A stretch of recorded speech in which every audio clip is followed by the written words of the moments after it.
My name is Laurelee, and this is It's Not About Food. So it's not about food, and it's not about weight. What is it about? Everything else, because it's never ever about food or weight, never ever, not even one time, not ever, ever, ever.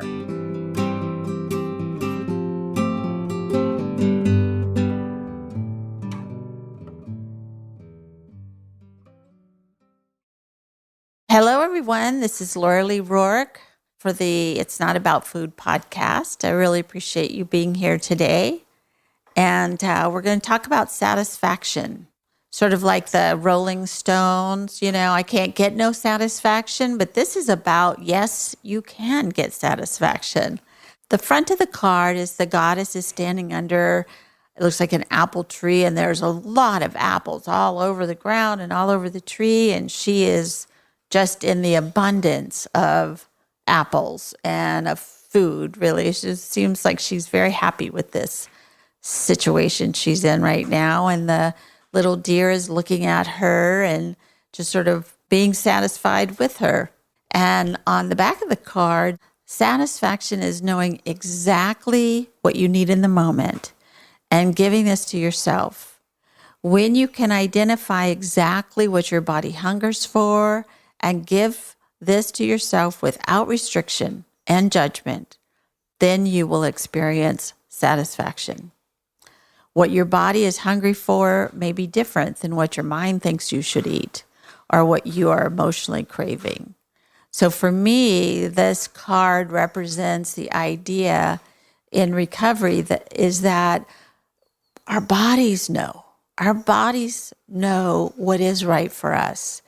Our bodies know when we are moving our body the way that it wants to be moved. It knows when it's cold. It knows when it needs to go to sleep. It knows when it's happy. I mean, our bodies have more wisdom than we give it credit for. That beautiful innate wisdom that the body just carries. I mean, I don't have to tell my heart to beat. It knows to beat. Now, my mind thinks it's in charge of everything and does want to tell my heart to beat and never stop beating, but it doesn't get to call the shots. The idea of satisfaction is the wonder of my eating disorder recovery that I did not expect. I just thought once I was able to recover from an eating disorder, I would never have any food that I liked anymore. I would never feel good and satisfied with food anymore because I would always be wanting food or something that I wasn't having. My idea of a recovery was very, very limited.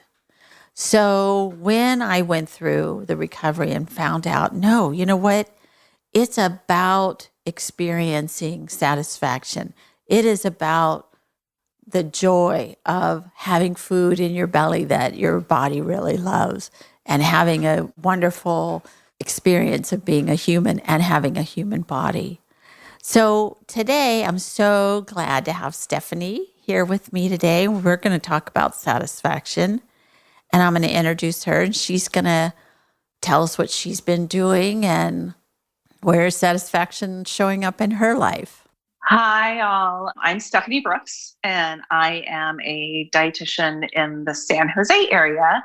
My group is called Bay Area Nutrition, and we're a group of dietitians that work with pretty much any nutrition-related challenge, problem, diagnosis, let's say, and we practice from a health at every size. We do believe that recovery is possible, and also an intuitive eating perspective when all of that makes sense. We also will practice from a family-based therapy standpoint for our younger folks who need the family support. I'm so grateful that Laurelee invited me to come on the podcast. It's such an honor. Aww. And I was even so happy she let me choose a card. I thought I was going to be assigned one, so I was quite satisfied that I got to pick a card.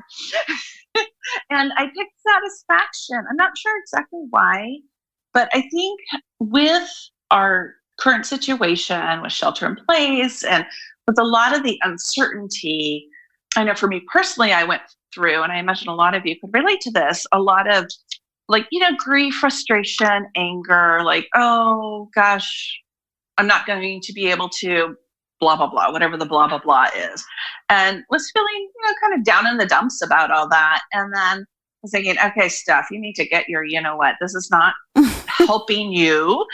This is not healthy. And so what is it you need? And then actually it was interesting. It gave me pause to sort of think, okay, what does my body really need? What's going to make it feel satisfied?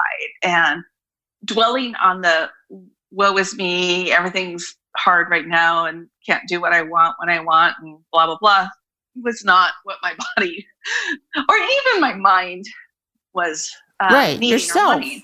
And then my family was kind of going through a similar thing. So I thought, okay, what can we do from a gratitude and a satisfaction, pausing? What do I really need? And so one of the benefits, I think, of our shelter in place right now is it has provided me, when I talk to others, I hear the same thing, some more space and time to kind of think. Whereas before there was so much automatic pilot going on, So I think, true. where you're just reacting and like, oh, it's okay. I feel a grumble in my belly. Oh, time to eat. Okay, well, what should I get? Oh, well, this is here. Okay, I'll eat that and then move on. And if you do that a lot with food, and I'm sure we could even go into other areas of life, but if you do that a lot with food, with, oh, I'm hungry, I'm just going to grab this, whatever this is, after a while, your body's going to be like, yeah, this is not working for me. I don't like it. And often you'll see kind of this rebellion. And this is where sometimes there can be sort of an out of control feeling about eating, where all of a sudden sort of like your body is kind of shaking you like, hey, you're not listening to me. Come on, let's get with the program. I need to be paid attention to. Enough of the fill in the blank food, whatever it is. Or the fill in the blank life. Like, Yes. Do you even like your job? Do you want to go to school? Do you like the person that you're with? There's like this whole thing that's happening right now where people are saying, if I can be on Zoom to do my job, do I even want to live here? Do I even want to be in this town or this house or this anything, this state? Or even just spend that much time at my car. Exactly. Or on BART or something exactly. like that. Yeah, exactly. And so I think that this is I hate that thing about, well, in really terrible things come really good things. Sort of like that's a little too cut and dried or too pop. So maybe it's more like, well, this is a good time for you to ask yourself, what do you want? And since you're home, maybe you can get it for yourself. And since you're home, maybe you can talk to somebody. And since you're home, like a lot of times I hear birds right now that I don't think I've been hearing before this because there was so much traffic. And now there's not any traffic and you can actually hear the outside. It's really beautiful. And or do you have the ability to sort of pay attention to more that you are hearing the birds? Were they always there, but we're so busy we don't stop. That's right. Listen to the birds or smell the roses, as they often will say. It's just amazing to me. I never really thought, but it stands to reason there was so much noise before. Now that noise is just kind of settling down. I'm so glad you brought up that about the health at every size and what that is like, because I think that people get very confused with that idea. Mm-hmm. And tell me how you work with that idea. So some people will get confused, and instead of looking at it from a health at any size, they'll say healthy at any size and a few other renditions, which isn't quite right. The idea behind that is to sort of honor yourself with wherever you're at.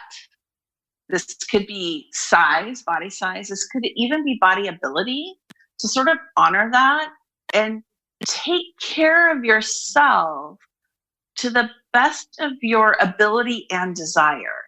But this isn't from a healthism standpoint. This isn't like, well, because you have, let's say, high blood sugar, you need to only eat like this. It's like, no.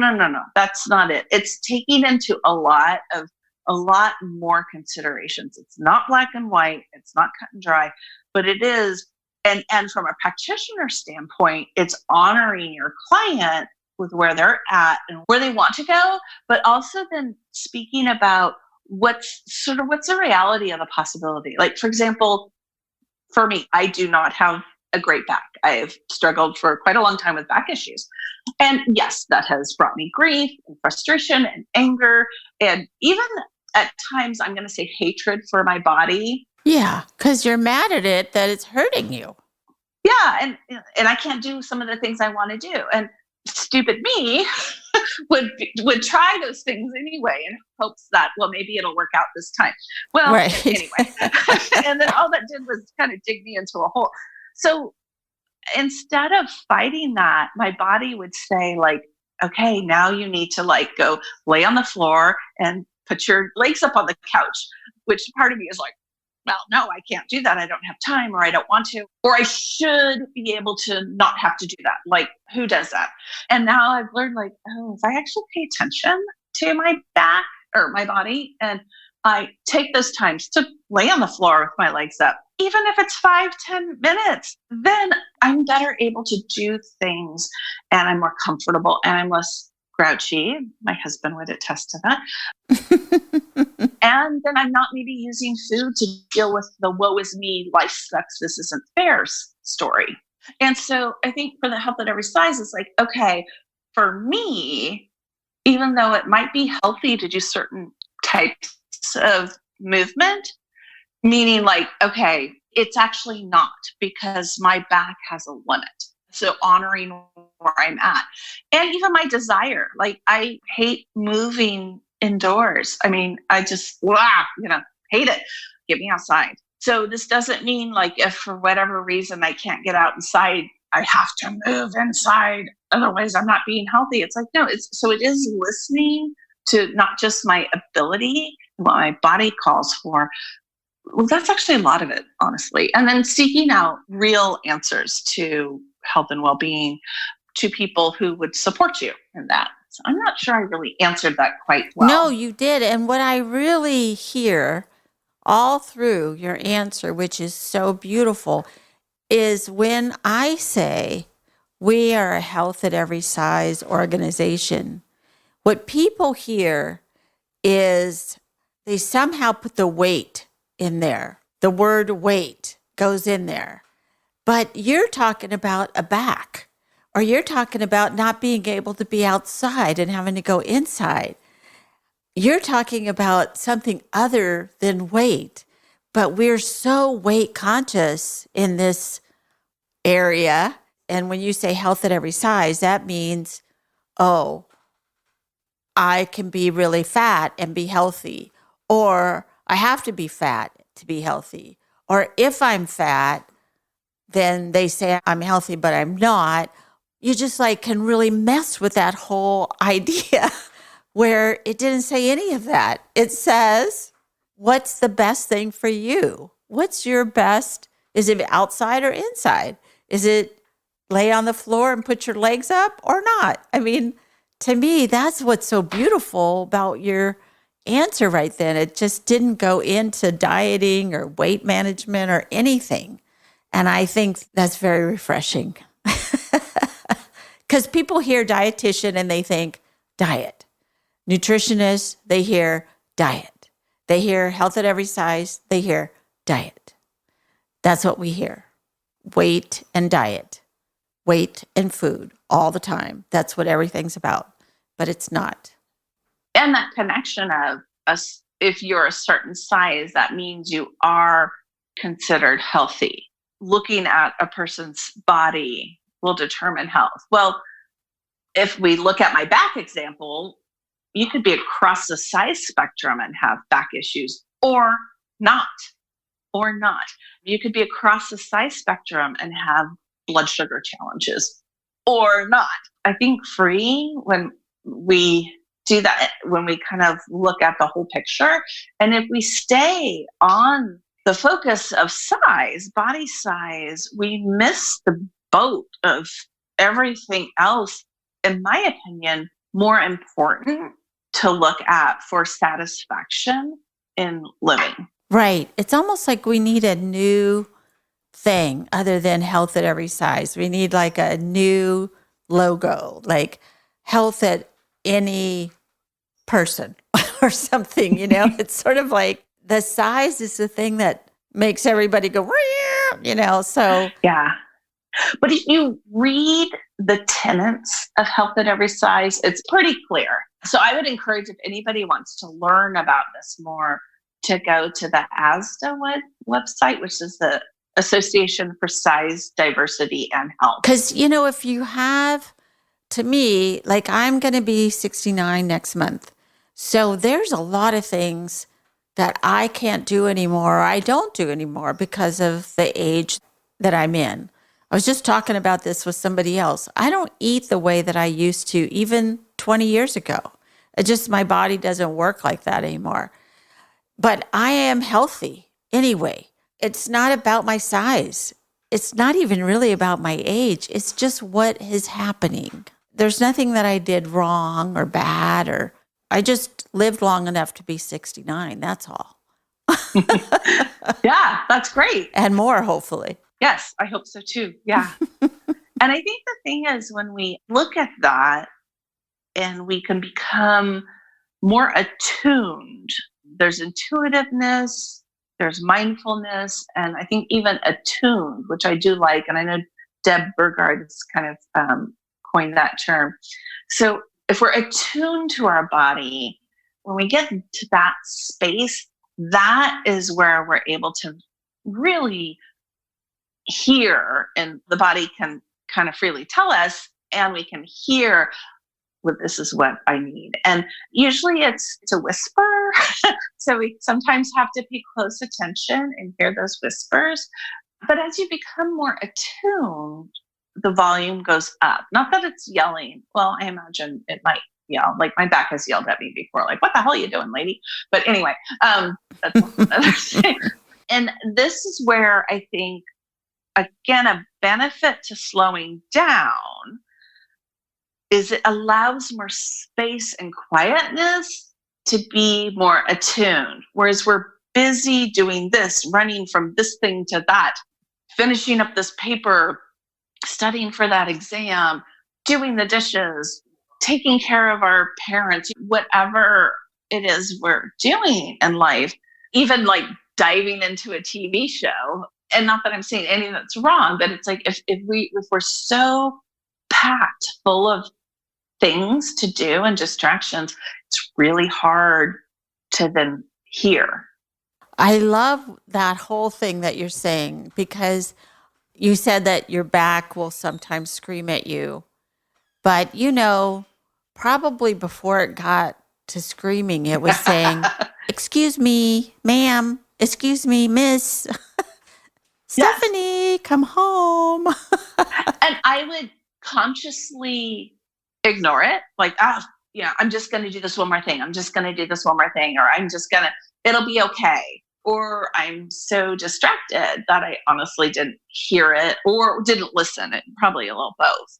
Then it screams. Just like if we look at a little kid who, are babies, like if any of you have babies in your life or have had babies, when they start to get hungry, there's quieter signals. And when they're little, they might start rooting on whoever's holding them, Right. Whether you're the feeder or not. They might start chewing on their hands, and then they might start having a funky grimacing look, and then the cry happens, and perhaps even the wail. And even older kids like toddlers or preschoolers, they might start getting a little whiny and irritable and not focusing. And then pretty soon they're like a melted pile of screaming goo on the floor. And you're like, what happened? And you're like, oh, it's so true. Well, we forgot lunch or whatever. So I think we can learn a lot from children in that regard. We can learn a lot from children on all of these things, because I actually tell people when they say, I don't really know how to eat, I don't know how to listen to myself, I just watch a kid, because they are the best intuitive eaters ever, unless something has happened to them. They know exactly what they want. They know exactly when they're hungry, and they are full as soon as they're full, and that's that. Or satisfied. Once they're satisfied, then they're done. And you go, well, there's more cake. Well, I can get more cake tomorrow. I'm done now, Yeah, so I'm gonna completely go different get my idea. Legos or Right. yeah. Right. And you're right. I mean, I remember in my recovery thinking that the signal for my hunger would be like this major burning bush, it would be this really loud noise. But it was a very subtle that I just didn't feel good. I could bypass it and wait. But if I wanted to really get that first signal, I had to listen. It was very subtle. And then that would build on what my body wanted. And then that would build on, then I was satisfied. So it was to get those subtle signals took a lot of attention, which quite frankly, I didn't want to always pay to myself. Right. And we're kind of not taught that in our world. Not at all. And with an eating disorder, we're taught to deny. And we're taught like this is where our mind and whatever words, text, stories we've adopted will get in the way, where those subtle signals of, hey, I'm getting a little peckish. I mean, I have clients who will say, well, I don't ever get hungry. And as we explore it, it's like, they get some subtle signals in the beginning. They're like, well, the only way I know is I'm hungry is I'm feeling dizzy and lightheaded and really cranky. And I'm like, okay, well, that's like my back screaming at me. That is, you've waited too long. So we'll back up and practice listening. And this is where the mind gets in the way, because those subtle signals of a little rumbling or a little like, oh, wait, I'm kind of thinking about food. That really goes against the eating disorder, because it's not okay to think about it. Oh, I kind of want a ham sandwich. Yeah. Oh, okay. No, that's ham's not allowed. Or whatever. Yeah. Bread. It's against the law to eat bread here in California. Yeah. It's really not, people. It's really not. But it feels like sometimes it is. And so it can be confusing when we're having all these messages around us to really listen to within. Right. And this all leads us to satisfaction. That when we listen within, like you're saying, whether it's about food or what you want to do with your life right now, that it's all about, well, what will make it satisfying to me? It doesn't have to be black and white. It can be, this is good for me right now. And we get so stuck on, well, then that's how it is forever. Well, no. Well, yeah. And that's a really good thing. It's like, okay, you don't have to do this forever. I think when folks are starting to listen in the beginning of recovery, sometimes it is like, well, I don't really know what I want. Well, maybe I want this, maybe I want that. And that's okay. It can be confusing. Like, for example, when I was learning, I'm going to go back to my back as an example. Okay, oh, it's starting to ache. Okay, well, do I need to lay on the floor? Do I need to just change chairs? Do I need to stand? Do I need to take an Advil? What is it I need to do? Do I need to move or do I need to be still? Right. Maybe I experiment a little bit with food of, okay, yeah, that sounded really good and I ate it, but you know what? It didn't last very long. So that part of it wasn't satisfying. I was left hungry sooner. So, okay, next time, what do I want to do about that? So part of this is also a learning opportunity. So listening and learning, but without judgment. And that's the key of, kind of like you're a scientist doing a little bit of an experiment here. Oh, okay. I'm going to conduct little experiments. I'm going to collect the data.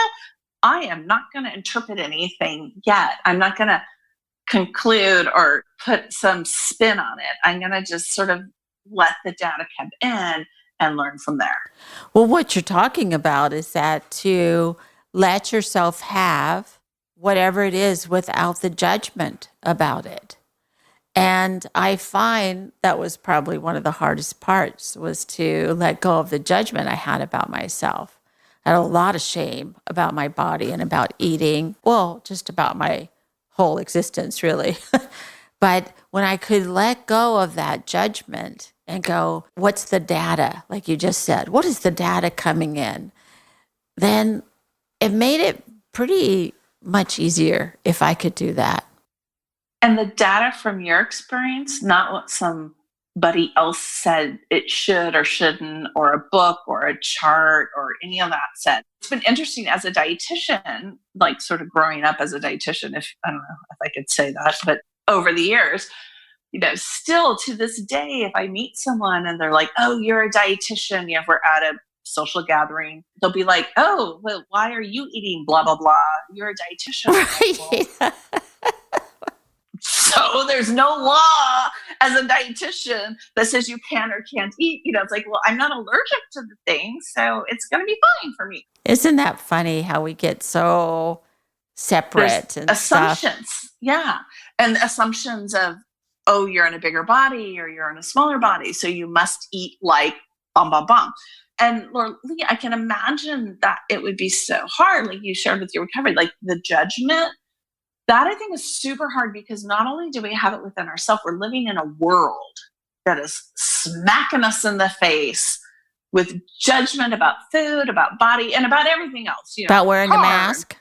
Yeah, wearing a mask. Did you pick the right paint color for your bedroom? Oh my God, I didn't. Really, people? We're like a whole nation of hall monitors, but never looking at ourselves, only looking outside. So we're sitting in a little corner in the hall going, that person's not doing this and that person's not doing this. And it's like, well, what am I doing or what am I not doing?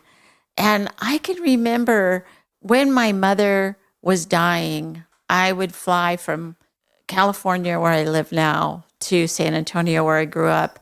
And I did that about every 3 weeks to see her. She had Alzheimer's. One of the things she loved to do was smoke cigarettes. And I was on board with that all the way. The nurses would say, I don't think that that's good for her. I said, I don't care. I'll shoot her up with heroin if that's what she wants, because she is in bad shape. It's okay with me. She can have jelly donuts.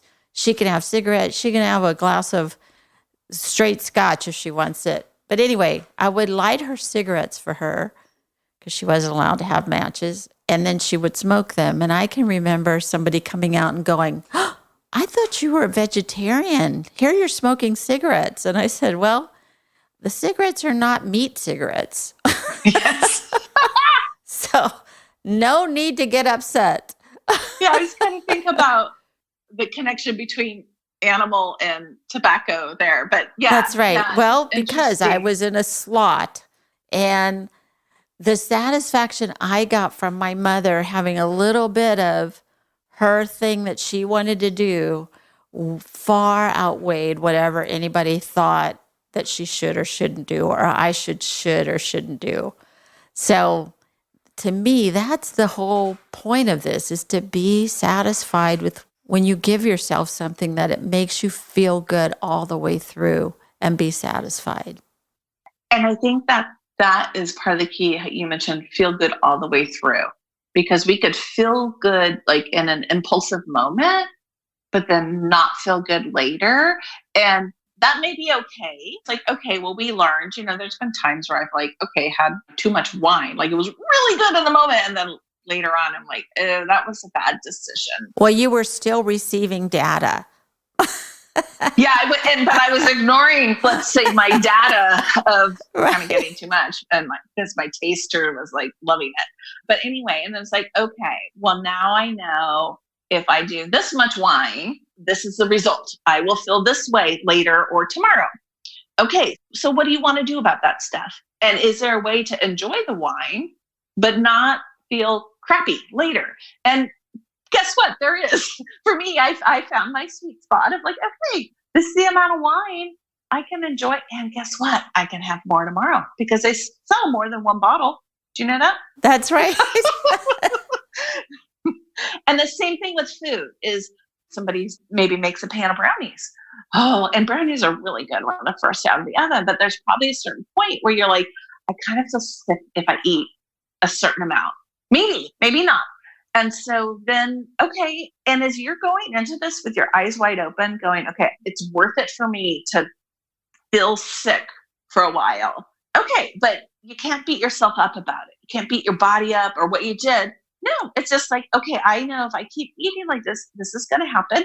And I'm willing to accept that and move on. Yeah. Yes, exactly.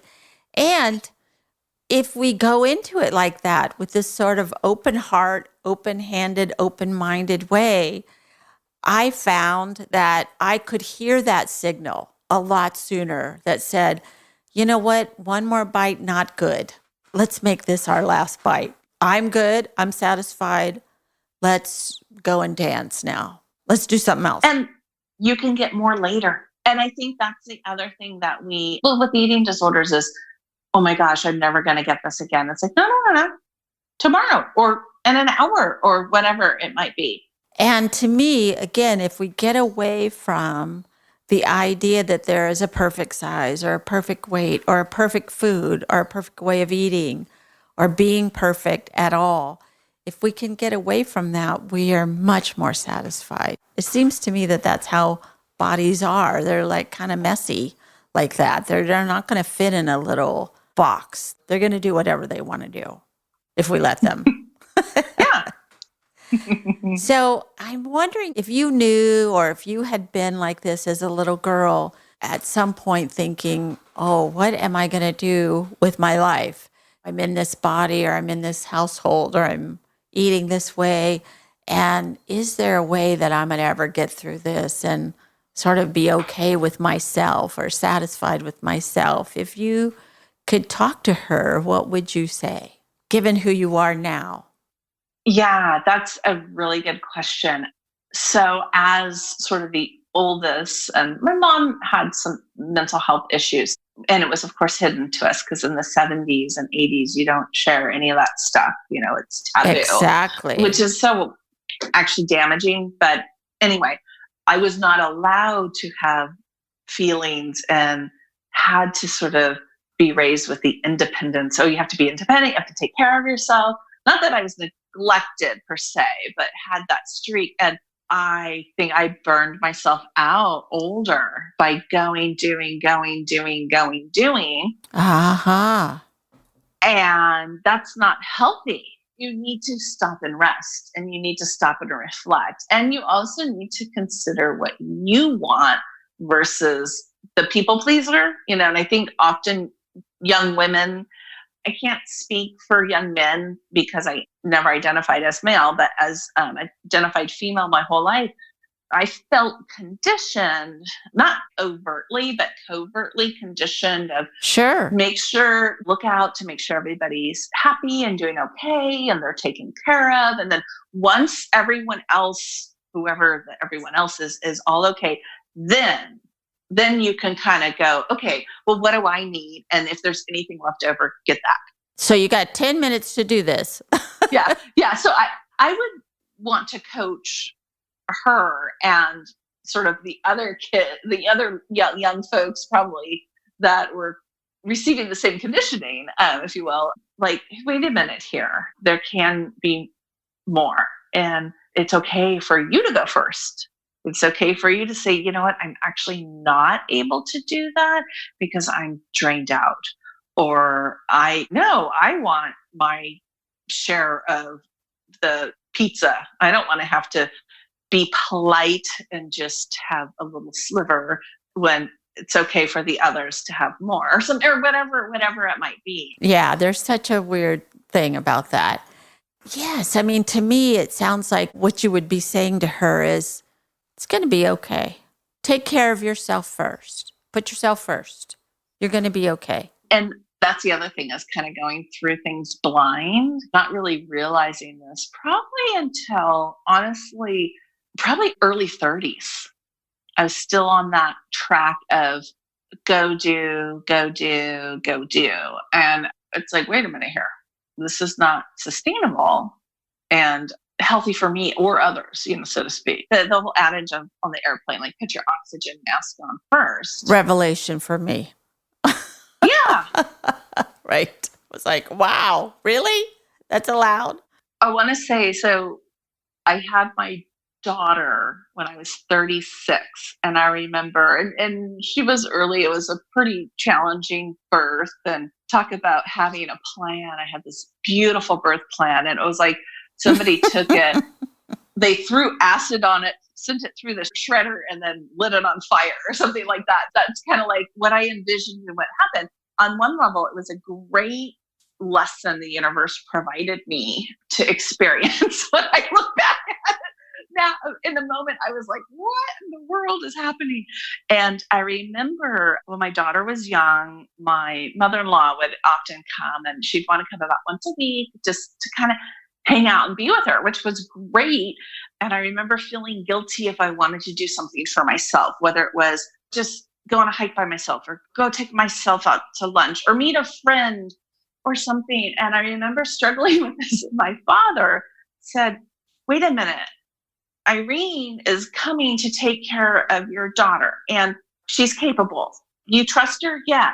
So what's the problem, Steph? And I'm like, I don't know. And I think I honestly said, well, I feel guilty because as a new mom, I'm supposed to be here all the time, sharing my mothering essence over my daughter. Otherwise, she's going to grow up thinking I abandoned her. It's some Right. cockamamie Oh, thing. I know. It just goes into some crazy story. Yeah.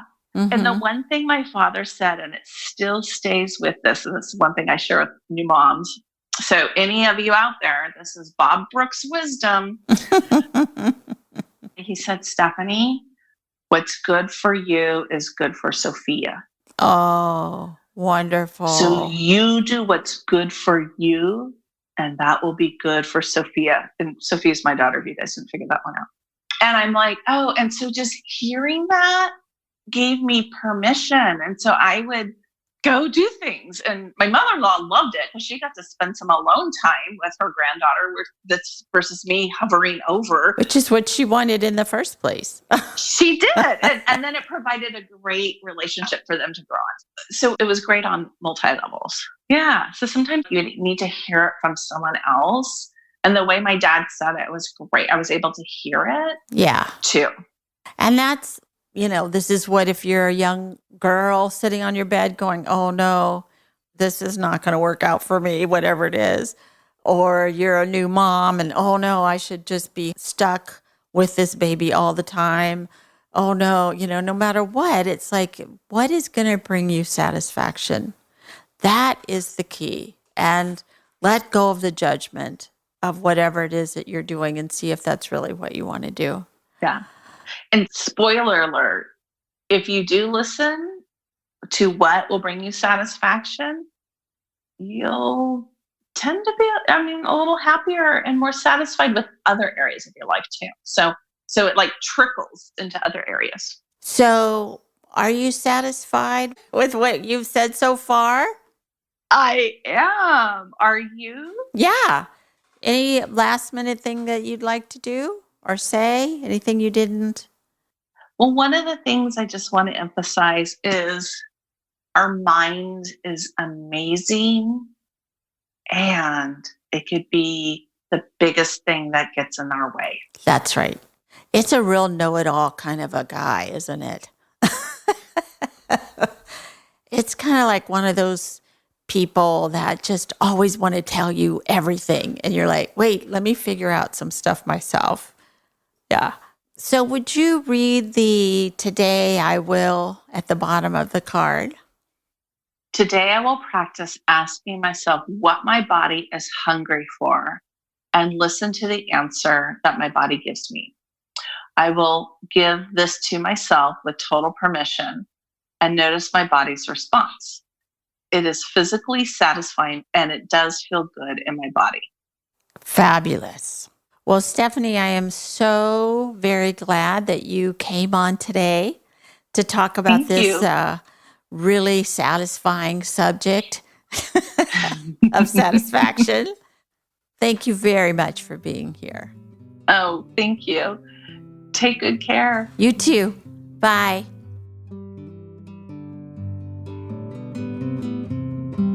Thank you for listening. And be sure and follow me on Patreon, Instagram, Twitter, Facebook, and itsnotaboutfood.com. Thanks.